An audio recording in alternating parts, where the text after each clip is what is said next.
لگا دیجیے.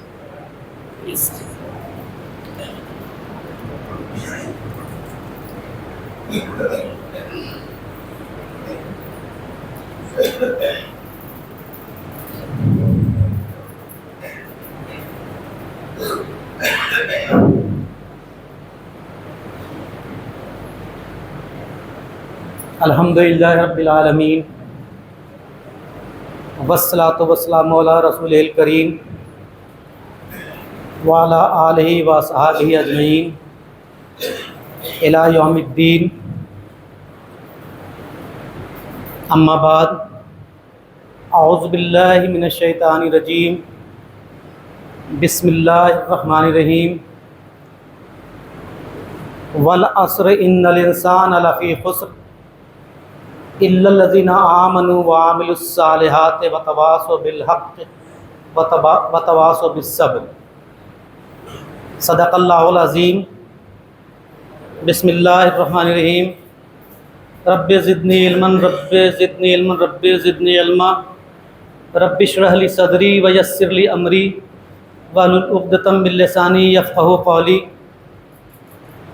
اللہم انی اسألک الجنۃ واعوذ بک من النار. اللہم انی اعوذ بک من عذاب القبر ومن عذاب جہنم ومن فتنة المحیا والممات ومن شر فتنة المسیح الدجال. اللہم ربنا آتنا فی الدنیا حسنۃ وفی الآخرۃ حسنۃ وقنا عذاب النار. اللہم اجرنا من النار اللہم اجرنا من النار اللہم اجرنا من النار. آمین. صدق اللہ العظیم. معزز حضرات اور پیارے بچوں، السلام علیکم ورحمۃ اللہ وبرکاتہ.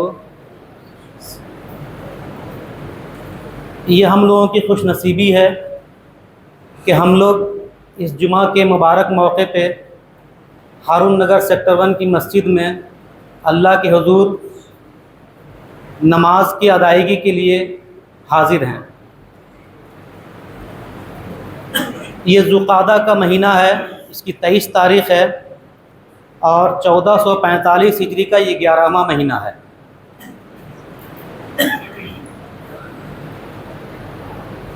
آج جو ہمارا موضوع ہے وقت اور وقت کی اہمیت.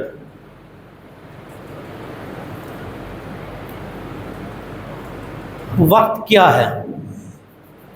اس کو ڈیفائن کرنا کوئی آسان نہیں ہے، صرف سمجھا جا سکتا ہے. گزرتے ہوئے لمحات کو وقت کہتے ہیں.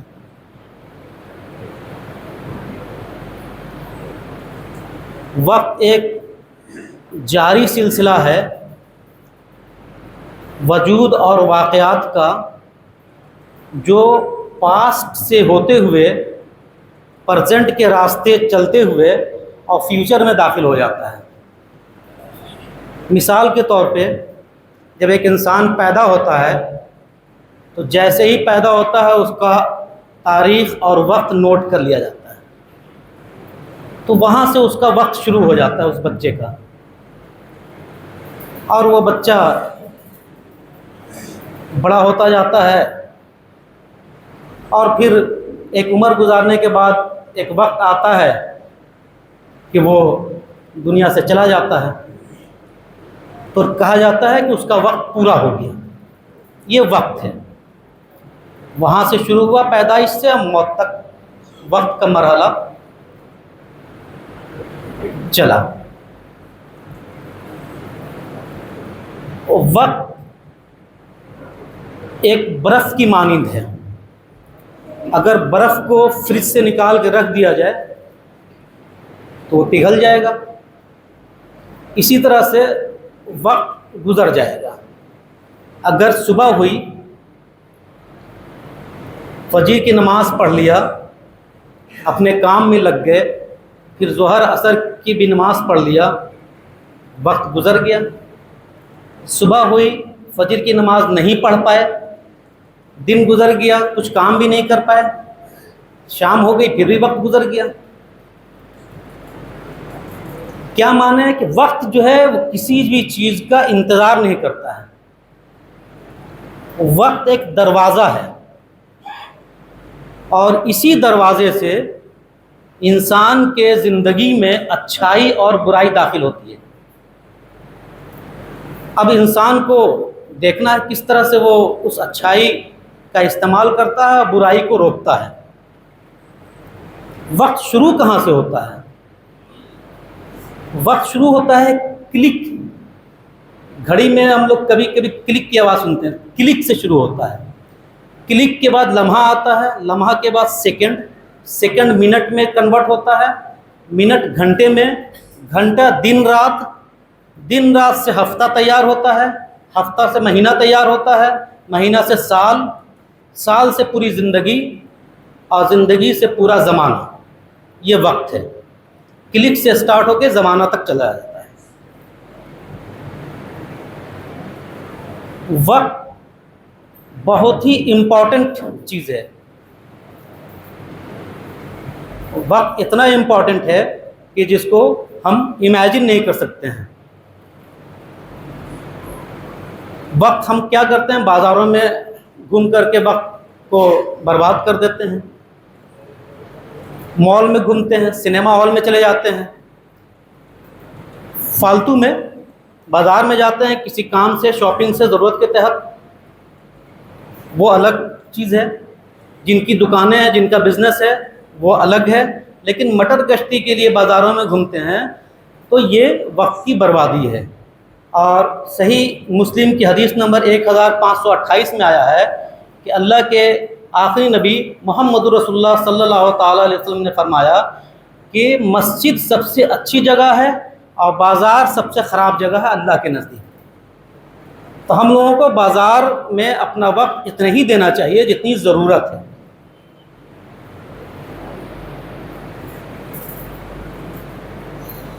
فرصت یعنی وقت، فرصت ایک اللہ کی بڑی نعمت ہے۔ جس کو یہ فرصت حاصل ہو گئی اس کو چاہیے کہ اس وقت کا بھلائی کمانے میں استعمال کرے، کہ اللہ کے آخری نبی محمد رسول اللہ صلی اللہ علیہ وسلم نے فرمایا صحیح بخاری کی حدیث نمبر 6412 میں کہ دو نعمتیں ایسی ہیں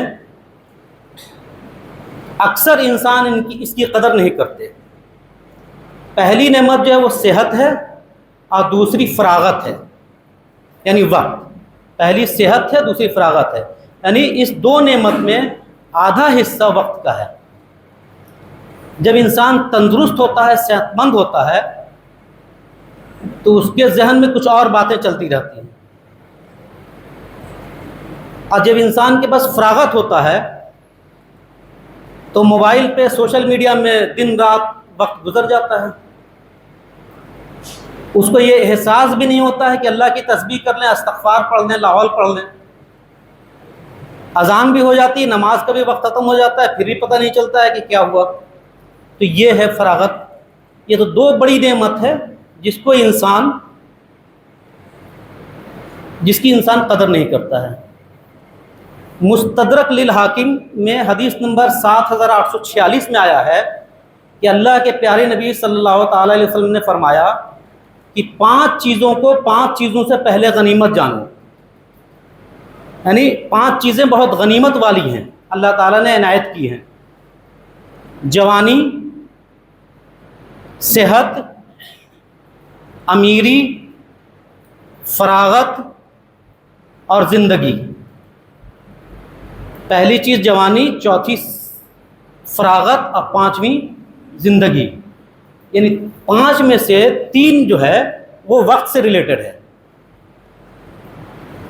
جوانی کو بڑھاپے سے پہلے غنیمت جاننا چاہیے۔ جوانی انسان کا بیش قیمت حصہ ہوتا ہے، سب سے امپورٹنٹ۔ انسان اس وقت بہت مضبوط ہوتا ہے ہر حالت میں، جسمانی حالت سے بھی اور دماغی حالت سے بھی، اور وہ کسی بھی چیز پہ فیصلہ کر سکتا ہے، وہ قادر ہوتا ہے۔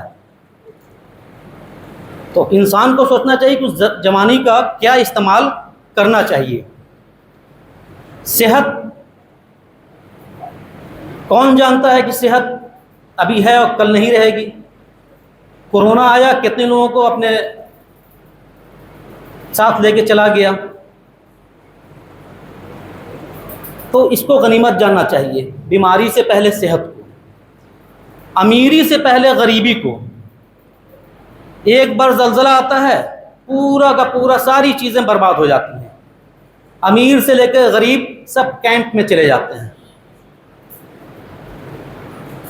اس لیے امیری کو غنیمت جاننا چاہیے غریبی سے پہلے. یعنی اپنے دھن دولت کی حفاظت، اس میں سے زکوٰۃ، صدقہ، خیرات وغیرہ کا نکالنا، یہ اس کی چیزیں ہیں. چوتھا فراغت. جب انسان فری ہے تو اس کو غنیمت جانے کب؟ جب مصروف ہو جائے گا. اکثر انسان جب فری ہوتا ہے تو لاپرواہ ہوتا ہے، اور جب مصروف ہو جاتا ہے تو بولتا ہے کہ ہمارے پاس تو وقت ہی نہیں ہے. اب حج کیسے کرنے جائیں؟ پیسہ تو ہے لیکن وقت ہی نہیں ہے. 30-35 دن 40 دن لگے گا. اب تو کم لگتا ہے ٹائم پرائیویٹ سے جانے پہ، تو ہے ہی نہیں ہے. نماز پڑھنے کا وقت نہیں ہے، بھاگا چل رہا ہے کام میں اپنے.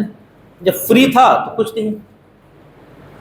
اور زندگی کو موت سے پہلے، پانچویں چیز. اب یہ انتہائی تلخ حقیقت ہے کہ ہر ایک انسان کو موت آنی ہے. کوئی بھی انسان چاہے دنیا کا وہ کسی بھی مذہب کا ہو، وہ اس سے انکار نہیں کر سکتا ہے. یہاں تک کہ کمیونسٹ بھی انکار نہیں کر سکتے ہیں موت سے. ہر انسان کو موت آنی ہے، لیکن کب آنی ہے کسی کو نہیں پتہ. تو جو زندگی ملی ہے اسی کو یوٹیلائز کرنا ہے، اس لیے کہ موت تو بالکل انسرٹن ہے. ہم دیکھتے بھی ہیں اپنے آس پاس کہ موت کیسے آ جاتی ہے، پتہ بھی نہیں چلتا ہے. تو موت بالکل انسرٹن ہے. انسان کو موت آ جائے گی، اور موت آنے کے بعد جو مرحلہ ہے وہ پورا ہوگا. حتیٰ کہ ایک وقت ایسا آئے گا کہ دنیا کے سارے جاندار دنیا سے چلے جائیں گے. سورۃ العنکبوت سورۃ نمبر 29 آیت نمبر 57 میں اللہ تعالیٰ فرماتے ہیں: کل نفس ذائقۃ الموت ثم الینا ترجعون. کل نفس ذائقۃ الموت، ہر نفس کو، ہر جاندار کو موت کا مزہ چکھنا ہے. تو موت آنے کے بعد انسان بے سود ہو جاتا ہے، کچھ نہیں. ایک وقت آئے گا کہ پوری دنیا سے سارے لوگ پورے چلے جائیں گے، پھر قیامت قائم ہوگی. اس کے لیے یہ ہے ثم الینا ترجعون، پھر تم سب ہماری طرف پلٹا کر لائے جاؤ گے. یعنی قیامت کے دن سب کو اکٹھا کر دیا جائے گا. قیامت کے دن سارے لوگوں کو اکٹھا کر دیا جائے گا. جامع ترمذی میں آتا ہے حدیث نمبر 2417 میں کہ اللہ کے آخری نبی محمد رسول اللہ صلی اللہ تعالی وسلم نے فرمایا کہ قیامت کے دن بندے کے دونوں پاؤں اپنی جگہ سے نہیں ہٹیں گے یہاں تک کہ ان سے 5 سوال نہیں پوچھ لیا جائے. کیونکہ جب انسان انتقال کرتا ہے اس کے بعد وہ بے بس ہو جاتا ہے، اس کی ساری چیزیں کٹ ہو جاتی ہیں. تو انسان کو دفنانے سے لے کر کے اور اٹھانے تک، اور اس کے بعد جو بھی چیزیں ہوں گی وہ آٹومیٹک ہوگی، وہ اس انسان کے مرضی سے نہیں ہوگی. تو اس کا پیر جو ہے زمین میں چپک جائے گا. اس حدیث کا مفہوم یہ ہے، وہاں سے وہ ہل ہی نہیں پائے گا. اس سے 5 سوال جب تک نہیں پوچھ لیا جائے. پہلا سوال عمر کے متعلق پوچھا جائے گا کہ عمر تم نے کہاں گزاری، کیسے عمر گزاری. دوسرا سوال علم کے بارے میں پوچھا جائے گا کہ جو تم نے علم حاصل کیا اس پہ کیا عمل کیا. علم کا مطلب یہ نہیں کہ مدرسہ میں پڑھ لیا تو وہ علم حاصل ہو گیا، نہیں. سب کو معلوم ہے کہ نماز پڑھنا ہے، یہ علم ہے. تیسرا سوال مال سے ہوگا کہ مال کہاں سے کمایا، اور چوتھا سوال بھی مال سے ہوگا کہ مال کہاں خرچ کیا.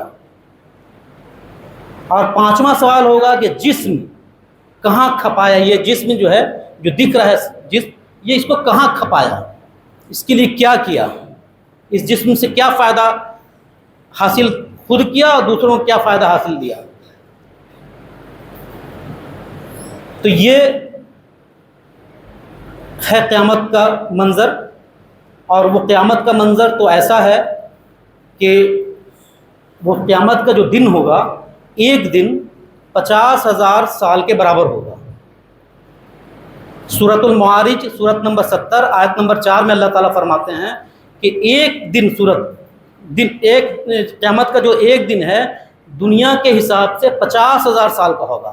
حالانکہ قیامت میں ٹائم نہیں ہوگا کیونکہ وہ آخرت ہے، جیسے ہی انسان انتقال کر دیا اس کا وقت پورا ہو گیا، اس کے بعد آخرت شروع ہو گئی۔ تو آخرت میں ٹائم کا کوئی امپورٹنس نہیں، صرف ایک بتایا گیا ہے کہ اتنا بڑا ہوگا، حساب کتاب کرنے کے لیے وہ جو جگہ ہوگی قیامت کی اور وہ جو حساب کتاب کیا جائے گا اتنا بڑا دن ہوگا۔ تم سمجھ لو کہ دنیا میں ایک دن کتنا بڑا ہوتا تھا تو 50,000 سال کے برابر ہوگا، یہ سمجھانے کے لیے بتایا گیا ہے۔ اور اللہ کے پیارے نبی محمد رسول اللہ صلی اللہ علیہ وسلم نے فرمایا صحیح مسلم کی حدیث نمبر 7206 میں کہ قیامت کے دن سورج مخلوقات سے بہت نزدیک آ جائے گا، حتیٰ کہ 1 میل کے فاصلہ پہ ہوگا۔ 1 میل کا مطلب 1.6 کلومیٹر، یعنی 1.5 کلومیٹر سے تھوڑا سا زیادہ۔ یعنی یہاں سے اگر جائیں ہارون نگر سیکٹر 2 کی جامع مسجد میں، بڑی والی مسجد میں، تو 1.5 کلومیٹر پورا ہو جائے گا۔ تو سورج انسان کے اوپر 1.5 کلومیٹر لگ بھگ کے ڈسٹینس پہ ہوگا۔ اور ابھی سورج کی دوری کیا ہے زمین سے؟ 15 کروڑ کلومیٹر ہے۔ دونوں کا کوئی موازنہ ہی نہیں ہے۔ ابھی جو سورج کی دوری ہے وہ 15 کروڑ کلومیٹر ہے، اور قیامت کے دن جو سورج کی دوری ہوگی وہ 1.5 کلومیٹر۔ 15 کروڑ کلومیٹر پہ 42 ڈگری 45 ڈگری بدھ کے روز NDTV نے رپورٹ کیا تھا دلی میں 52.5 ڈگری ہو گیا تھا ٹیمپریچر۔ کسی کو لو لگ جا رہی ہے، کسی کا منہ سوکھ جا رہا ہے، کوئی بے ہوش ہو کر کے گر جا رہا ہے 45-50 ڈگری پہ، کسی کو برین ہیمریج ہو جا رہا ہے۔ اے سی اور کولر مارکیٹ سے شارٹ کر گیا ہے، مل ہی نہیں رہا، بھیڑ لگی ہوئی ہے، جو سامان ہے سب بک جا رہا ہے، انسان انتظام کر رہا ہے۔ اور اتنا اے سی اپارٹمنٹ میں لگ رہا ہے کہ اپارٹمنٹ میں آگ لگ جا رہی ہے۔ بدھی کے روز سوریا اپارٹمنٹ فریزر روڈ میں آگ لگ گئی، اور بھی جگہ آگ لگتی چلی جا رہی ہے، پیپر میں نیوز میں ہم لوگ دیکھتے ہیں۔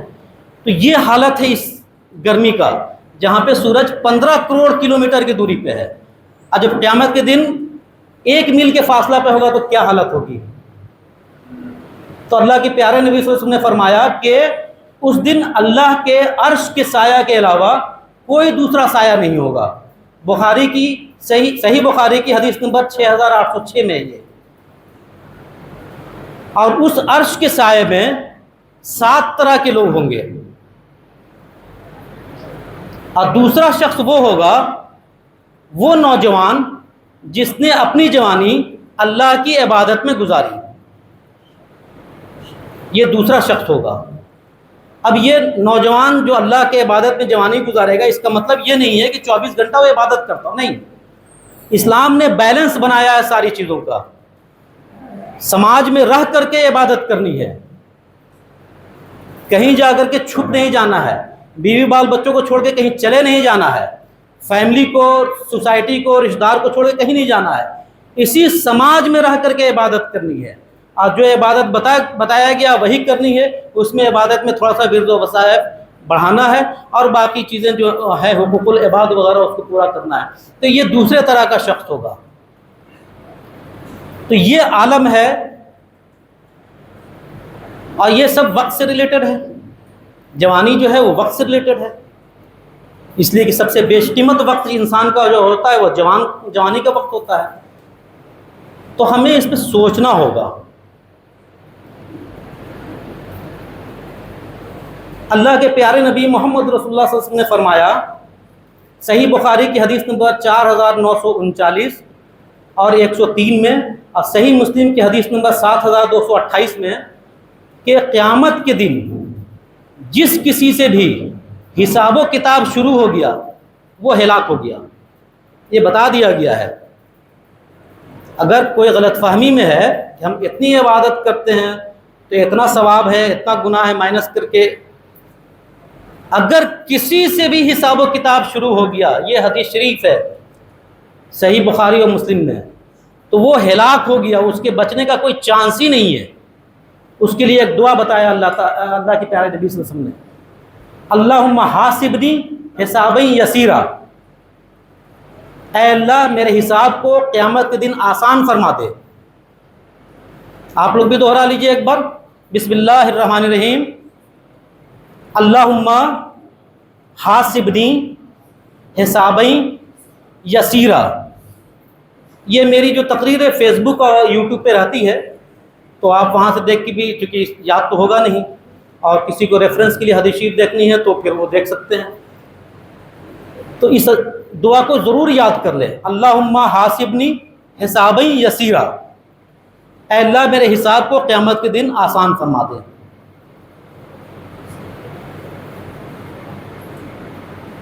تو یہ وقت کا معاملہ ہے۔ میں نے آپ کو بتایا کہ وقت کیا ہے، وقت سے کیا فائدے حاصل کر سکتے ہیں، وقت سے فائدے حاصل نہیں کریں گے تو کیا نقصانات ہیں، یہ ہے۔ تو ہم لوگوں کو چاہیے کہ وقت کا صحیح استعمال کریں۔ مثال کے طور پہ کوئی وقت گزر گیا تو واپس نہیں آئے گا۔ کل 1 جون ہے اور کل الیکشن ہے اور ہم لوگوں کو ووٹ دینا ہے۔ اگر کل ووٹ نہیں دے پائے تو 5 سال انتظار کرنا ہوگا۔ اب 5 سال میں کیا ہوگا، نو ون نوز۔ تو مسلمانوں کے لیے ووٹ ایک اہم فریضہ ہے، اور اس کا بھی سوال قیامت کے دن ہوگا۔ ووٹ کے بارے میں کوئی چیز چھوڑ نہیں دی جائے گی۔ عمر سے ریلیٹڈ جو سوال ہوگا اس میں ووٹ کے بارے میں سوال ہوگا قیامت کے دن، کہ تم نے ووٹ کس کو دیا اور کیوں دیا، کیا تم نے سوچا کہ تمہارا ووٹ صحیح جگہ پہ جا رہا ہے یا ووٹ غلط جگہ پہ جا رہا ہے۔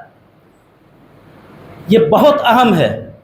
اس لیے ہم سب لوگوں کو چاہیے کہ کل اپنے کام کو چھوڑ کر کے اور بوتھ پہ جائیں، جس کا جو بوتھ ہے، اور وہاں ووٹ دیں، کیونکہ ایک سازش چل رہی ہے۔ اس الیکشن میں آپ نے سنا اور دیکھا ہوگا کہ مسلمانوں کے اوپر طرح طرح کے الزامات عائد کر دیے گئے، اور یہ الزامات ہے، مسلمانوں نے اس کا جواب نہیں دیا، غیر مسلموں نے ہی اس کا جواب دیا ہے، لیکن الزامات مسلمانوں کے اوپر طرح طرح کے الزامات ڈالے گئے ہیں، اور اس کا بدلہ ملے گا انشاءاللہ۔ اور ایک بہت اہم نقطہ یہ ہے کہ مسلمانوں کو ہندوستان کے مین اسٹریم سے الگ کیا جا رہا ہے۔ مین اسٹریم میں ہندو، مسلم، سکھ، عیسائی اور باقی چھوٹے الگ مذاہب ہیں، ان سے بہت زیادہ ربط ضبط نہیں رہتا ہے، لیکن یہ 4 بڑے ہیں۔ ایسی سازش رچی جا رہی ہے کہ یہ چاروں سے، یہ 3 سے مسلمان الگ ہو جائیں۔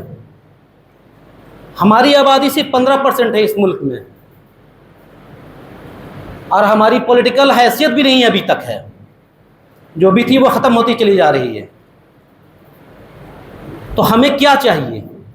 ہمیں یہ سوچنا ہوگا کہ ہم اگر مین اسٹریم سے ہٹ جائیں گے تو 15% کا کیا ہوگا 85% کی بھیڑ میں؟ کچھ نہیں ہوگا۔ نہ بزنس کر سکتے ہیں آپ، نہ نوکری کر پائیں گے، نہ کمپٹیشن فیس کر پائیں گے۔ اس لیے ووٹ ایک طاقت ہے۔ ووٹ مسلمانوں کے پاس ایک امانت ہے حق کے لیے، اس امانت کو ادا کیجیے۔ ووٹ ایک ذمہ داری ہے سچائی کے لیے، اس کو ادا کیجیے۔ ووٹ جمہوریت کی بنیاد ہے، اور جمہوریت میں سب کو آزادی ہے، جتنے بھی مذاہب کے لوگ رہنے والے ہیں سب کو جمہوریت میں آزادی ہے۔ اور سب سے جو امپورٹنٹ آزادی ہے وہ ریلیجیس فریڈم ہے، مذہبی آزادی ہے۔ اگر مذہبی آزادی ہم سے چھین لی گئی تو ہم کہیں کے نہیں رہیں گے۔ آپ کو ہسٹری پڑھنی ہے تو آپ رشیا کی ہسٹری پڑھ لیجئے۔ مسلمانوں نے نہ جانے کتنے سال حکومت کیا، ہزاروں سال، اور اس کے بعد پھر کمیونسٹ کی حکومت آ گئی اور ہماری مذہبی آزادی چھن گئی. تو یہ سازش کے تحت سب کچھ ہوتا ہے اور چل رہا ہے. تو ہمیں ایکٹیو رہنا ہوگا, ہمیں آپس میں اتحاد بنا کر کے رکھنا ہوگا تاکہ ہم مین اسٹریم میں بنے رہیں. ہمیں ایک دوسرے سے جو بھی ہمارے ملکی برادر ہیں, ہندو مسلم سکھ عیسائی, سب مل کر کے آپس میں رہنا ہوگا. دعوت ملتی ہے تو دعوت میں جانا ہوگا. دعوت اپنے ہاں دعوت دے کے ان کو بلائیے اپنے فنکشن میں. تو اس طرح کے کام کرنے ہوں گے. پلس کچھ جو سوشل ورک ہے اس کو ان کے ساتھ مل کے کرنا ہوگا. ایسا نہ ہو کہ صرف مسلم علاقے میں سوشل ورک ہو رہا ہے, نہیں, کامن سوشل ورک ہونا چاہیے. جو سازش ہے وہ سازش صرف دوسرے لوگ نہیں کر رہے ہیں, ہمارے اندر کے لوگ بھی سازش کر رہے ہیں. مسلمان کا چوغا پہن کر کے اور پولیٹیکل جو بھاشن آتا ہے اور صرف مسلمانوں کی بات ہوتی ہے, تو کیا اس سے دیش ترقی کرے گا؟ کبھی نہیں. کامن بات ہونی چاہیے. کیا ہندو سارے امیر ہیں؟ نہیں, بالکل نہیں. ڈیٹا اٹھا کے دیکھ لیا, ڈیٹا کیا ایسے نظر پڑتی ہی ہے. تو ہم کو ان کے لیے یہ بات کرنی ہوگی. ایسا نہ ہو کہ مسلمانوں کی بات ہو رہی ہے, مسلمان ایموشن میں آ جائیں کہ یہ تو میرا بہت بڑا رہنما ہے اور اس نے ایک کینڈیڈیٹ کھڑا کر دیا اور اس کے بعد اس نے 5,000 10,000 ووٹ کاٹ لیا. معلوم ہے کہ نہیں جیتیں گے, لیکن پھر بھی کینڈیڈیٹ کھڑا کر دیا کہ 5,000 ووٹ آ جائے گا, 10,000 ووٹ آ جائے گا. ابھی ہندوستان میں جو الیکشن ہو رہا ہے اس میں صرف دو پارٹیاں ہیں. این ڈی اے الائنس جس کو لیڈ بی جے پی کر رہی ہے, انڈیا الائنس جس کو لیڈ کانگریس کر رہی ہے بہار میں آر جے ڈی کے ساتھ. اسی دونوں میں سے کسی کو آپ کو ووٹ کرنا ہے, یا آپ کو ڈیسائیڈ کرنا ہے کس کو ووٹ کریں, لیکن اسی دونوں میں سے کرنا ہے. تیسرا کوئی بھی نہیں ہے. اگر آپ کا وہ بھائی بھتیجا بیٹا بھی ہو تب بھی اس کو ووٹ مت دیجیے, اس لیے کہ قیامت کے دن اس ایک ووٹ کی پرسش ہوگی. ہمارے پھلواری کے بڑے نیتا آفتاب چیئرمین ہیں, وہ کھڑے ہوتے تو 1 لاکھ ووٹ آ جاتا. تو وہ بیوقوف ہیں کیا کھڑے نہیں ہوئے؟ وہ جان رہے ہیں کہ 1 لاکھ ووٹ بھی آئے گا تو نہیں جیت پائیں گے. تو اس لیے ہوشیاری سے کام لینا ہوگا. جو قوم یا جو ادارہ وقت کی اہمیت کو نہیں سمجھا اور وقت کے ساتھ نہیں چلا, وہ مارکیٹ سے غائب ہو جائے گا. آپ نے دیکھا ہوگا امبیسڈر کار, ایک زمانے میں اس کی توتی بولتی تھی, آج ہے وہ کار؟ نہیں ہے. ٹوپاز بلیڈ نظر ہی نہیں آتا ہے. ایک بہت قیمتی موبائل ہوتا تھا بلیک بیری, ہے ہی نہیں ہے. ایک ملٹری گاڑی ہوتی تھی ہیمر, بہت مشہور گاڑی تھی, نہیں ہے, ختم. کمپیکٹ کمپیوٹر تھا, جب کمپیوٹر آتا تو کمپیکٹ کمپیوٹر ہی چلتا تھا, وہ آج ہے ہی نہیں مارکیٹ میں. کیا میننگ ہے؟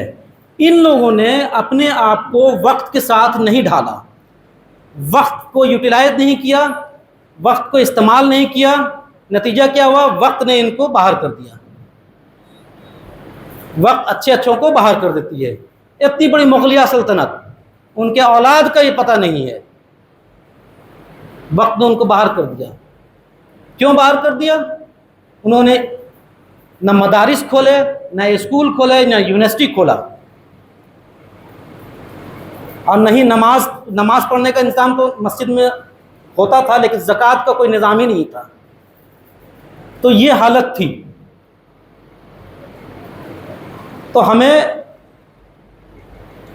بہت ہوشیاری سے کام لینا ہوگا, ہمیں وقت کے ساتھ بدلنا ہوگا. جو ہمارے مدارس ہیں, جامعہ ہیں اور دارالعلوم ہیں, ان کے سلیبس میں عصری تعلیم کو لانا ہوگا. Technical education, science, commerce, math وغیرہ کو اس میں لانا ہوگا.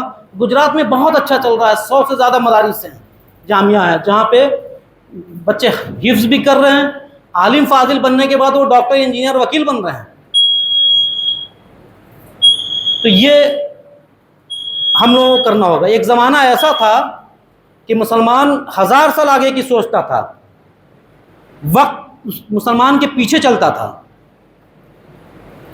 بغداد میں 3 بھائی تھے بنو موسیٰ، انہوں نے روبوٹ ایجاد کیا تھا، کسی کو نام نہیں معلوم ہوگا، اس وقت وہ روبوٹ چائے پلاتا تھا۔